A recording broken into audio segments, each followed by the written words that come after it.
So as we now know that our genes define which nutrients our body can metabolize, which ones are actually negative, which ones are useless and should be replaced with something else, and which ones are required at a different dose, all of this factors into the optimal supplementation. And so we want to take all of this information and then create a personalized supplement that considers all of these requirements. And for this, let me show you the principle of what we have developed. So let's start off with the principle of personalization.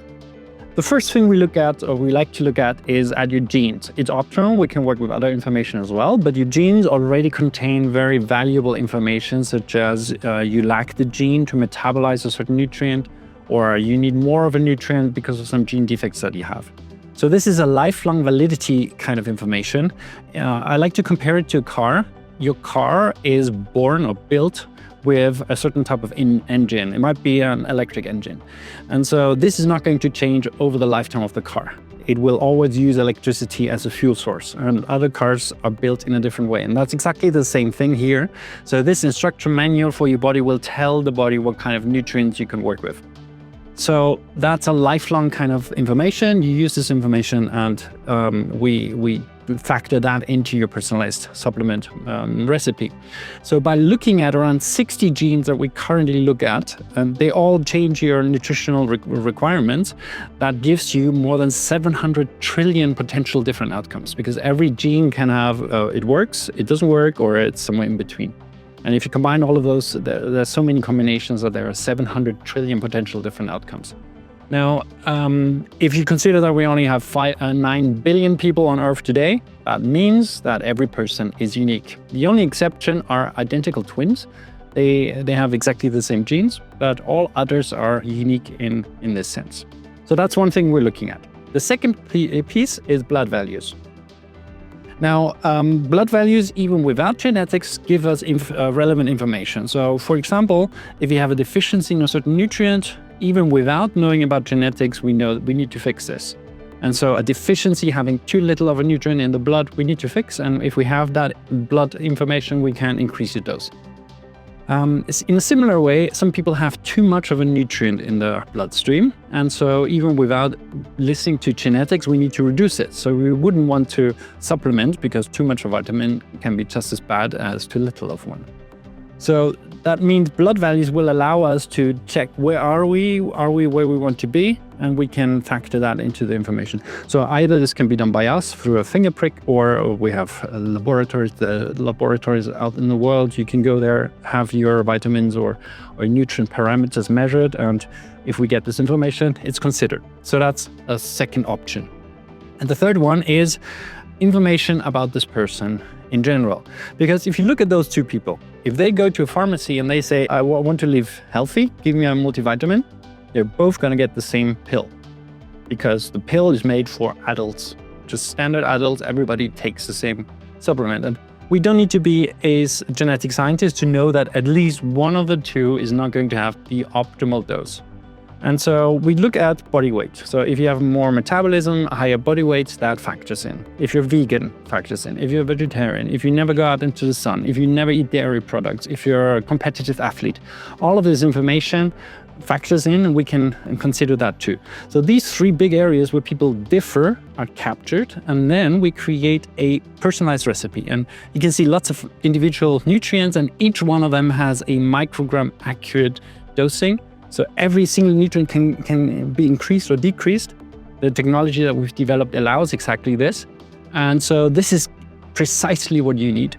And then we've built the technology to then create the supplement.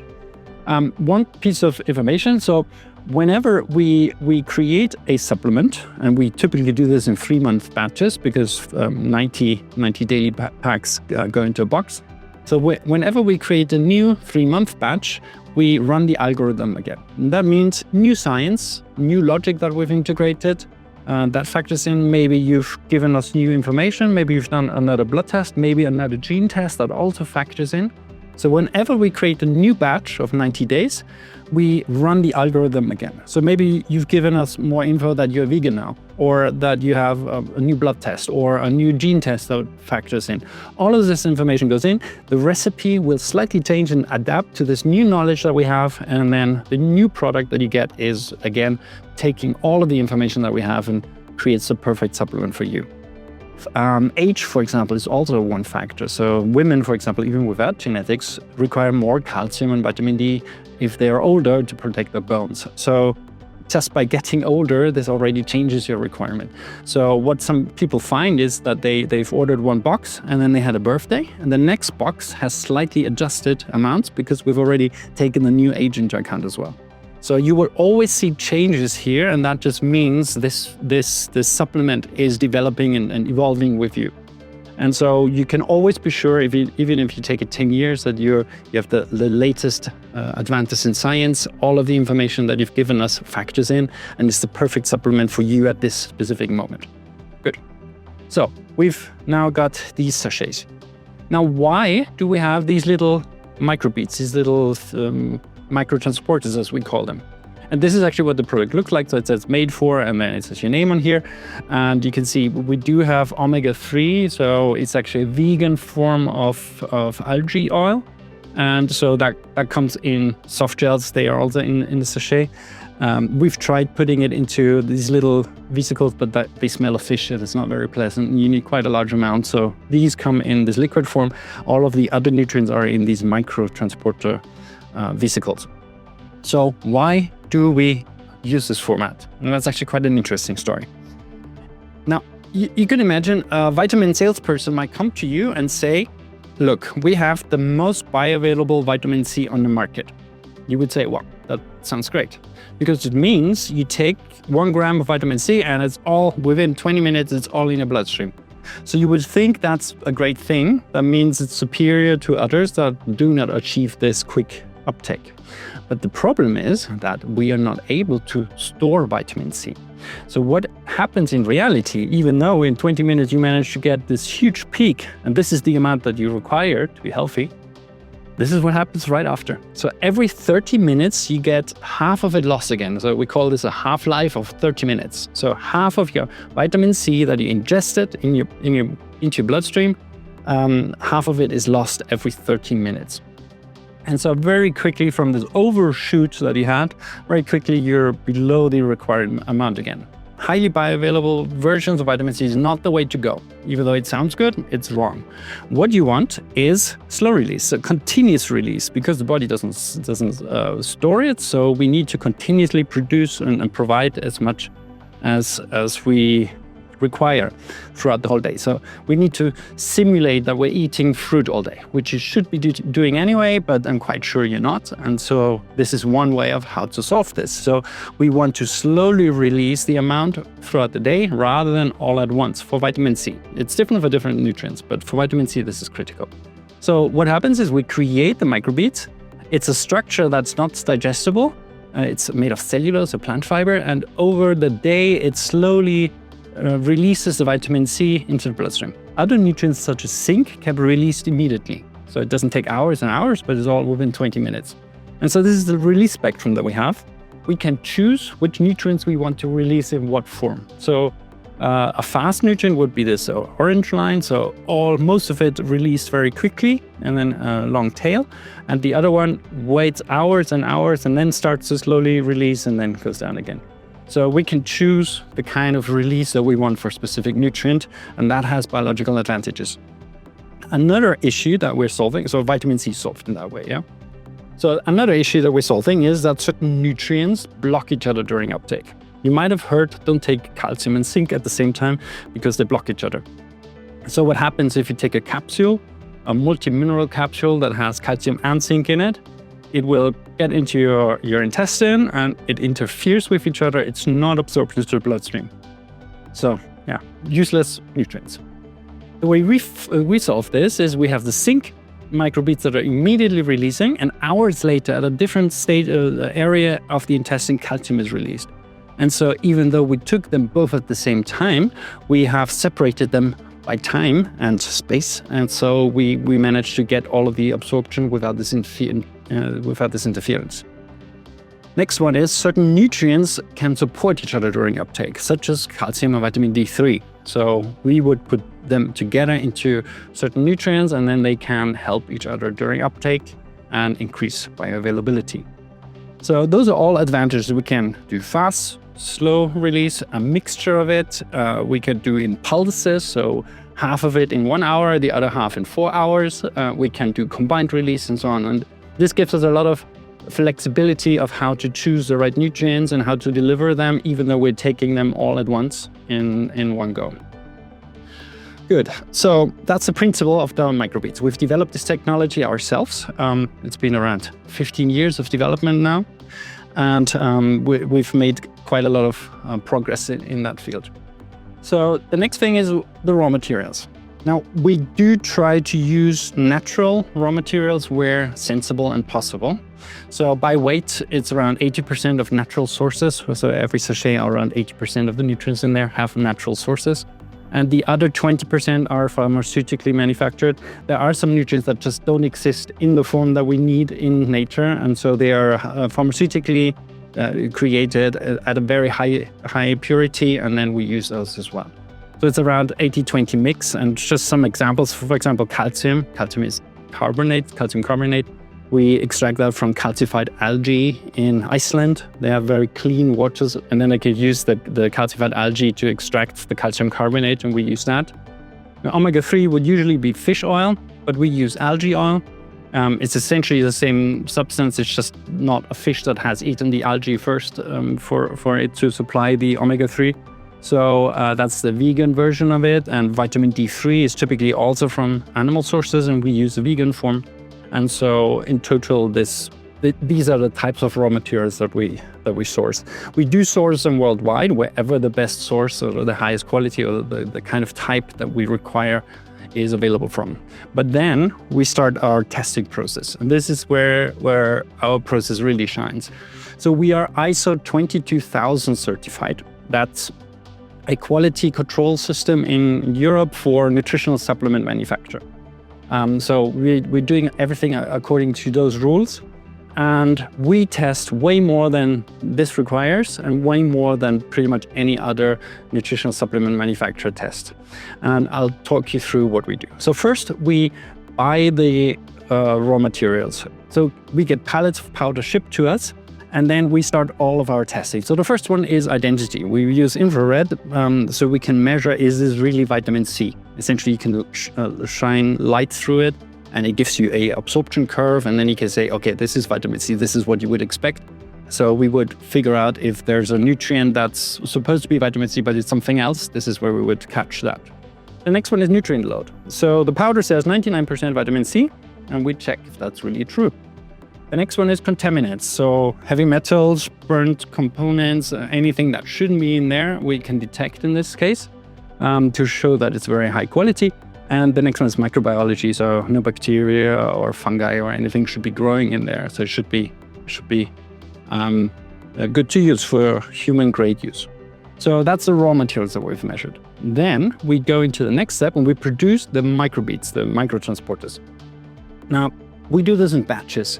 So we will create 100 kilos of coenzyme Q10 and then 100 kilograms of calcium and so on. And then all of these, again, undergo testing. So we measure nutrient load. Now that's very important because we might have added 30% vitamin C to a microbead, and the rest is natural fillers. And then we measure it again, and then we realize, okay, we added 30%, but we only came to 28%. There was some fluctuation.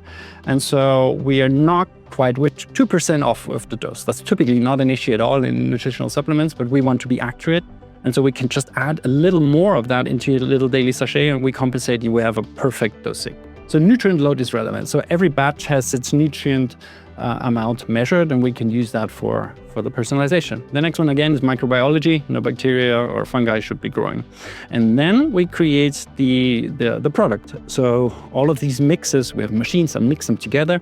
All of these go into a sachet, and that's a unique mixture. My name goes on it. And then we measure every single one by weight. So if it's the wrong weight, it's ejected. We measure if there is any metal contamination. And also we do regular doping tests. Maybe that's something worth going into in a little more detail.